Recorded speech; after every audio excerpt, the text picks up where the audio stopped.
French businesses are starting to feel the impact of Brexit trade demands made by the European Union. Business chiefs warned the scale of the problems faced by European firms trading with Britain is only just starting to hit home.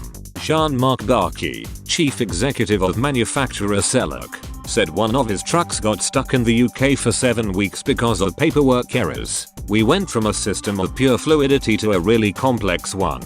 He told the FT his company is heavily reliant on the import of a UK-made synthetic component to produce its industrial adhesive. The holdup was sparked because paperwork required to import it into the EU's single market from Britain was missing some important details. Mr. Barkey said, "Those kinds of delays are unthinkable for a mid-size company like us." He added his firm was pondering a change of recipe to include ingredients from further afield in Germany and Italy rather than the UK. While the post-Brexit trade and cooperation agreement eliminates costly tariffs and quotas, businesses still must negotiate a complex web of red tape when shipping products from the UK to the EU.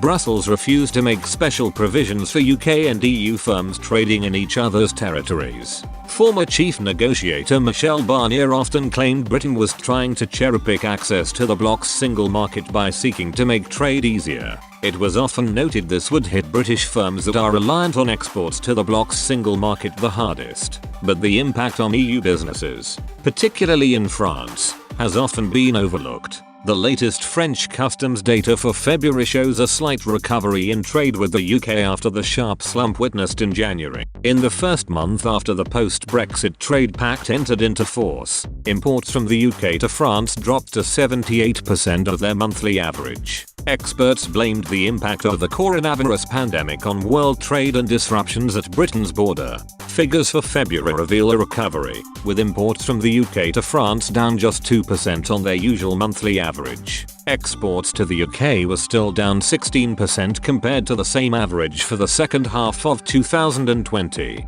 France earns its largest trade surplus from the UK, importing much less than it exports. But crucial industries, such as its wine, jewelry and aircraft, are heavily reliant on shipping products to the UK and were hit by the sharpest slumps in January. Gavin Quinney, a wine merchant who sells most of his wine to Britain, said post-Brexit red tape was costly to his business. "A lot of people are reporting issues with customs declarations and new paperwork," he said. He also suggested that haulage costs had increased because trucks are returning empty from the UK to mainland Europe. The wine merchant said, "There are literally no goods coming in from the UK at the moment, so we agree to pay for the truck to come in empty." CPME, a union representing small and medium companies, has estimated that shipping costs have risen between €80 and €300. MEDEF, France's largest employer federation, said, "For small companies, not used to dealing with international trade, the additional costs and logistics can seem too much. Some are already considering abandoning the UK market. The worst is yet to come," MEDEF added, claiming the unequal implementation of the Brexit trade deal in some EU countries could add further hurdles for French firms.